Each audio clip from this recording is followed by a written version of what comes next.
أعوذ بالله من الشيطان الرجيم.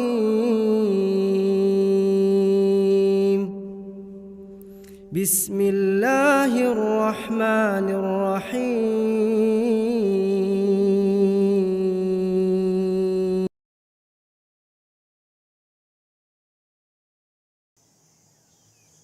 Assalamualaikum warahmatullahi wabarakatuh. Untukmu wahai para pecandu rokok. Saya rasa kalau kita berbicara dari hati yang dalam, saya dan Anda, wahai perokok, sepakat bahwasanya rokok itu buruk. Dan kita bisa lihat, tidak ada satu dokter pun yang menyatakan bahwa rokok itu baik. Para dokter sepakat bahwasanya rokok itu buruk.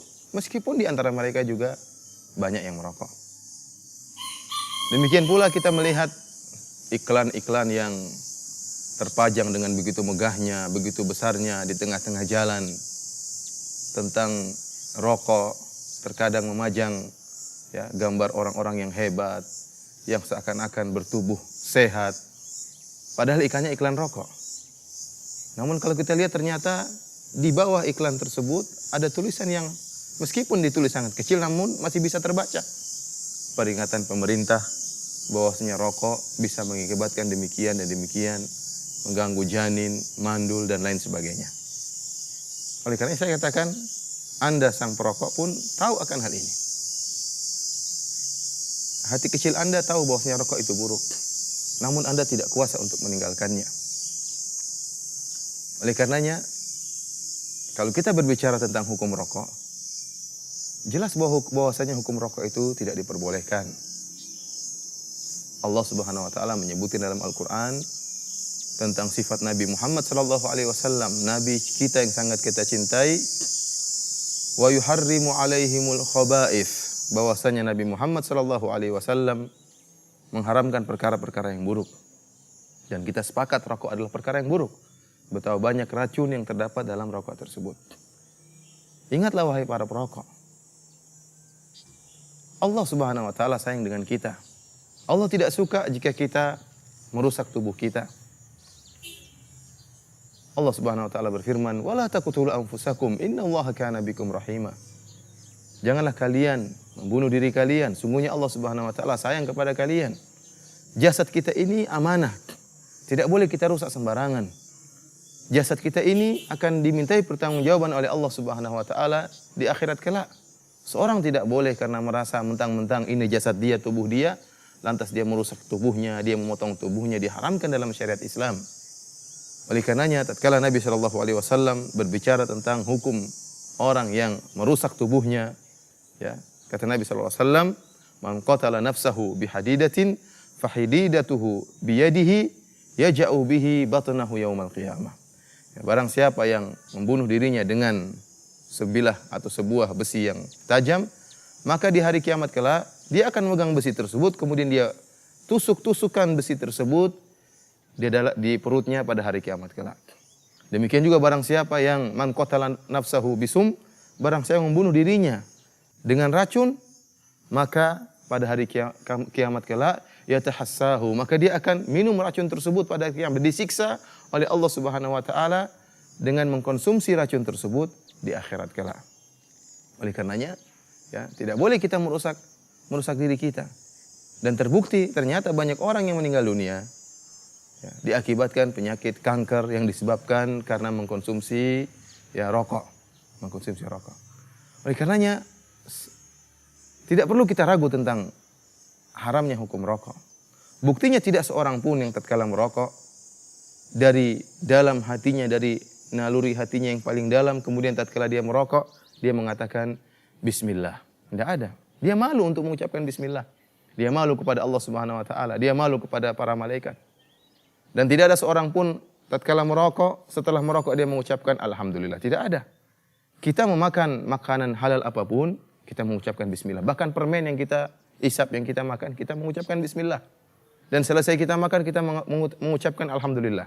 Akan tapi, rokok tidak demikian. Kebanyakan orang merokok tidak mengucapkan bismillah, bahkan dengan tangan kiri menghirupnya. Kemudian setelah selesai pun biasanya cuma diinjak-injak dan tidak mengucapkan alhamdulillah. Kalau ada seorang yang membakar uang setiap hari 5.000, dia bakar uang. Kita katakan ini orang ya mubazir.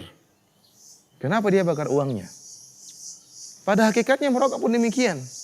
Bahkan saya rasa tiap hari uang yang dia keluarkan lebih dari 5.000 rupiah. Apakah kita masih ragu tentang keharaman rokok ini? Oleh karenanya wahai para perokok, usahakanlah tinggalkan rokok yang Anda isap, yang Anda hirup tiap hari karena Allah Subhanahu wa taala. Belum lagi kalau kita lihat kenyataan orang yang merokok ya terkadang hilang rasa malu dari dirinya. Dia hanya memikirkan dirinya, tidak memikirkan orang lain. Tatkala dia sudah merokok, meskipun dia dengar orang di sampingnya terbatuk-batuk karena rokoknya, meskipun dia tahu ada anak kecil di sampingnya yang ikut menghirup asap rokoknya, maka dia tidak peduli. Yang penting dia senang, orang lain dia tidak pedulikan. Oleh karena saya terkejut waktu setahun yang lalu tatkala saya melewat di kota Jakarta, tiba-tiba saya melihat sebuah plakat yang sangat besar. Saya tidak tahu siapa yang meletakkannya. Ada tulisan dia senang sendiri, ya kami sakit bersama. Kira-kira maknanya demikian. Artinya apa? Dia sendiri yang happy, yang isap rokok, yang lainnya kesulitan batuk-batuk menghirup asap rokok, apalagi dikatakan bahwasanya perokok pasif lebih berbahaya daripada perokok aktif. Dan ini kenyataan yang pernah terjadi dan pernah saya dapati. Saya tinggal di kota Madinah. Di sana ada seorang, ya saya kenal, orang tersebut seorang perawat. Suaminya perokok berat. Sementara dia seorang perawat yang menjaga kesehatan, tapi ternyata dia terkena penyakit paru-paru setelah diteliti akibat asap rokok suaminya yang sering dia hirup. Wanita ini perokok pasif. Tapi terkena penyakit berbahaya karena menghirup asap rokok yang sering dihembuskan oleh suaminya. Oleh karenanya, sering kita dapati orang yang merokok hilang rasa malunya. Selanjutnya saya tutup kajian singkat kita ini dengan menyebutkan beberapa manfaat rokok. Ternyata rokok itu ada manfaatnya. Sebagaimana perkataan sebagian orang. Ada yang mengatakan manfaat rokok diantaranya awet muda. Yang pertama. Yang kedua, katanya manfaat rokok bisa menghindarkan masuknya pencuri dalam rumah sang perokok. Dan yang ketiga katanya manfaat rokok adalah menghemat ya belanja rumah tangga, kebutuhan rumah tangga. Dan ada manfaat-manfaat yang lainnya mungkin nanti Anda sang perokok bisa menambahkannya. Kenapa manfaat rokok bisa ya mendatangkan awet muda? Ada yang mengatakan karena banyak orang yang merokok, ya, mereka tidak berumur panjang. Tidak berumur panjang. Kenapa? Karena ya mereka telah meracuni ya jantung mereka, telah meracuni paru-paru mereka, menghitamkan paru-paru mereka dengan asap rokok. Ini manfaat yang pertama. Mungkin ada yang nyeletuk bahwasanya ada juga rokok yang berumur tua, perokok sudah berusia tua tidak meninggal. Kita mengatakan ya itu mungkin kesehatannya tinggi, mungkin Allah ya masih memberikan umur panjang kepada dia supaya dia bertobat, akan tapi tidak bertobat-tobat. Sebagaimana ada saja orang yang minum khamar akan tapi berumur panjang ya. Mungkin menghisap ganja tetapi masih berumur panjang ya. Bukan berarti kemudian ganja tersebut menjadi halal atau khamar tersebut menjadi halal ya. Namun kalau kita bicara secara kenyataan yang banyak, secara keumuman bahwasanya kebanyakan orang perokok ya terkena penyakit yang berbahaya, penyakit kanker dan yang lainnya. Ya, adapun manfaat kedua, bahwasanya rumah orang perokok tidak akan dimasuki oleh pencuri. Kenapa? Karena sang perokok di malam hari senantiasa batuk dan batuk.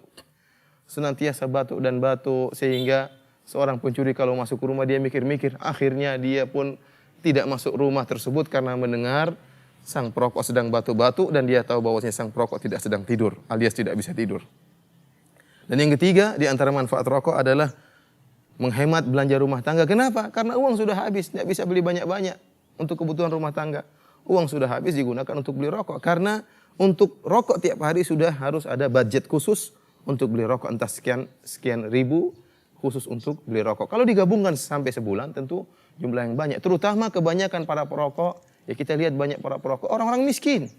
Orang-orang yang bukan orang kaya, yang penghasilannya banyak, enggak, tapi orang-orang yang penghasilannya sedikit akan tapi ya kalau menghisap rokok seperti kereta api.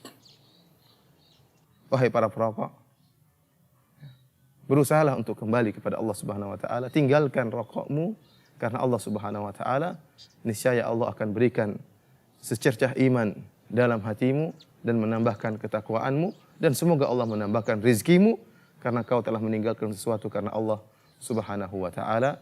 Wassalamualaikum warahmatullahi wabarakatuh.